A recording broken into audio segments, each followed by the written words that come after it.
Do a close-up. Okay, we're going to use this camera, correct? Which one are we using here? All right, this camera's going to do a close-up in a moment. And there we go. All right, now I'm going to point to the one that we're talking about first. Now this one right here is the, I want to make sure there's no glare on it. This is the drawing that Kelly, you did. How long after the event, the close encounter, did you do this drawing? Within about 4 or 5 weeks. 4 to 5 weeks. Yes. Okay. Were you asked to do so? Yes, I was. When I first contacted the researchers, they asked that I submit anything that I could remember, including drawings and written documentation of everything that I remembered. The second... And the reason you didn't do this sooner is because you were having that medical problem for the first 3.5 weeks, certainly. Oh, the reason is that I hadn't gone forward to researchers, you know. I mean, that took a bit of courage, and it also took a bit of research to even find out where to go to.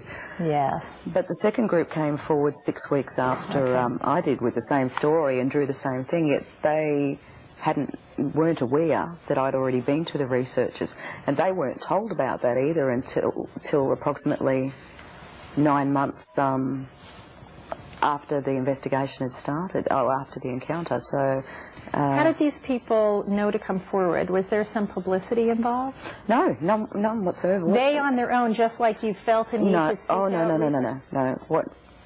What happened was that there was an advertisement put by the researchers in a local paper, because I'd insisted that there was a second group of people behind me. But the advertisement was very carefully worded, and it was basically to do if anyone had any unusual activity in this particular suburb. And what they did get was a whole spate of UFO sighting reports. And then they got this one phone call of these people saying, look, I don't know if you're going to believe this, but we had this really unusual experience. And then they mentioned the name of the road, and I mean, those sort of things weren't in. So it wasn't just actually the people on the ground. There were a lot of people that had seen an aerial sighting of this as well. Yeah. Well, I'm not sure if it's the same object, but... was it the same date? And the same general... Well, I don't know. I haven't got... That's the researchers' information. I just I was just told that they got so many calls for aerial sightings. Right, and they didn't say UFO sighting or anything, and yet they got a whole series of calls about this. Very compelling. So basically they were kept unaware of our presence that night, and the sketches they drew were without ever seeing mine or having any clue of what I'd drawn. The same as the beings on the field, they drew very similar sketches to me. Very similar, absolutely. And what we'd seen wasn't the usual little grey that most people may have seen in the media. These were 6 to 7 foot tall and black. Let's take a look at the drawings that the same witnesses, the same 2 women who drew the craft and yourself. So we'll do a close-up of this, and again I'll point to the... Okay, I'll point to the first one. This is the one right here that Kelly drew. And, oops, crooked, sorry about that. And the ones on the other page are by the other 2 witnesses who also did the same drawing, did the similar drawings of the craft, completely separate. Did these 2 women talk with each other before they did their drawings? Were they friends? They were friends in the same car. Yeah. Okay. Now, the unusual thing is that we all did the same thing. All we drew were a face and eyes, no nose, no mouth, no anything else. Did they feel that the eyes were red as well? They don't remember the eyes lighting up red, simply because when they were on the side of the field, when they first crossed the road, they saw the craft, they saw the beings, they heard a humming noise, and that was it. They were unconscious. So they didn't even see the beings come across the field and split up. They did see them there.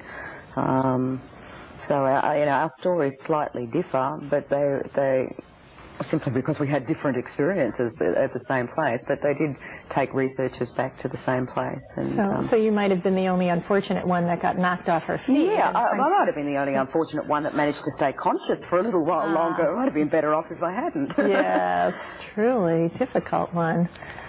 Goodness. All right, so let's keep talking about during the investigation with this researcher.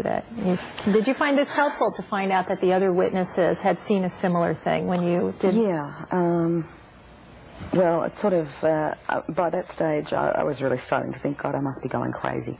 You know, absolutely. This must be some form of psychosis or something like that, because it just couldn't be real.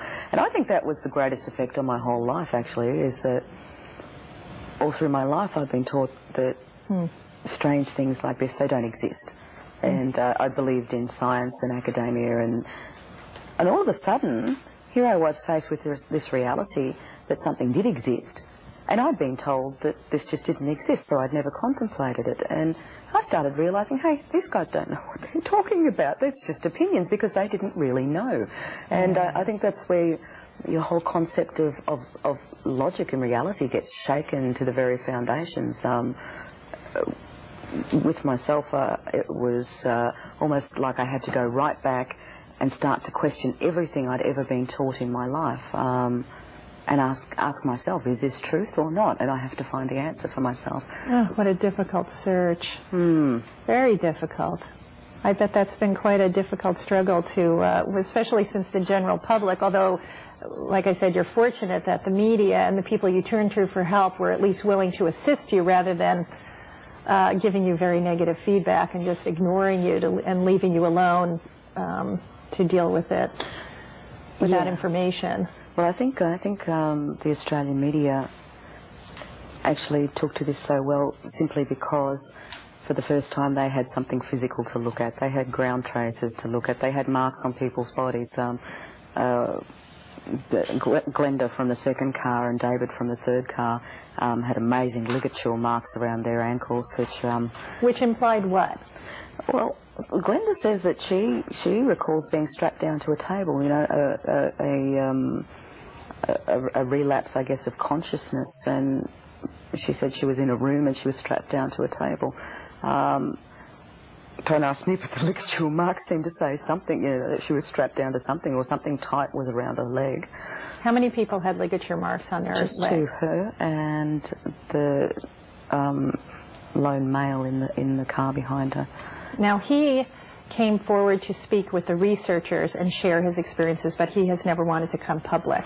Yeah, he actually didn't come we didn't even find out anything about him until 1996, 3 years down the track. Apparently, very early on in the piece, they'd gone to other researchers to tell their story, and no one had been interested, and it hadn't been linked up, so no one knew that he had anything to do with this, and they'd got a little bit disillusioned and decided that maybe they'd better just keep it to themselves. And it wasn't until they saw a story in a magazine, an article that I'd done, that I thought, you know, hold on a second, this sounds exactly like what he went through. This was his wife encouraging him that he's got to do something about it, of course. Yes, just as traumatic for the spouse as the person going and he was also left with the same marks on his body that the two women in the second car had, which was a series of 3 dots on the inside thigh. How large might these dots be? Like a puncture dot, or you know, like the end of a pencil eraser on the end? Yeah, about the size of the end of a pencil eraser. 3 red spots in a row. That never faded in color. Is there any tenderness on these spots, for instance? Not that I didn't have them. So not that I'm aware of. I'm just aware of the markings. I've been given photographs of the marks. But, now, do you still have your triangle? Nah, it went about 5 months afterwards. 5 months. Yeah. Actually, at first it was red, and I thought, well, this could be a burn. Then it healed to be the outline of a scar, a triangular scar, which suggested more that it might have been a cut or the layers of skin removed rather than actually a burn. I didn't realise, of course, how important that was until January the following year, when the researchers said, well, hey, you're not alone in this because the other 2 had it as well. And that was a real relief. Yeah, so... Now, have you since, you know, met with the other witnesses and become friends, perhaps, or shared experiences? No, I didn't understand that at first. All I thought, you know, we've been through this and no one else in the world has experienced this. It's like, well, I really needed them because I wasn't having the support from my husband at all that I needed. In fact, he was angry at the whole thing because he just wanted me not to tell anybody and let's go on living the way we were living. And yet don't even talk about it with him. Yeah. But they, at first, they weren't even told about us until July 1994, so I had to wait all of that time. Almost a year later. About 9 months after they came forward, they were told about our presence that night. They hadn't seen us ahead of them, even though I'd seen them behind us. and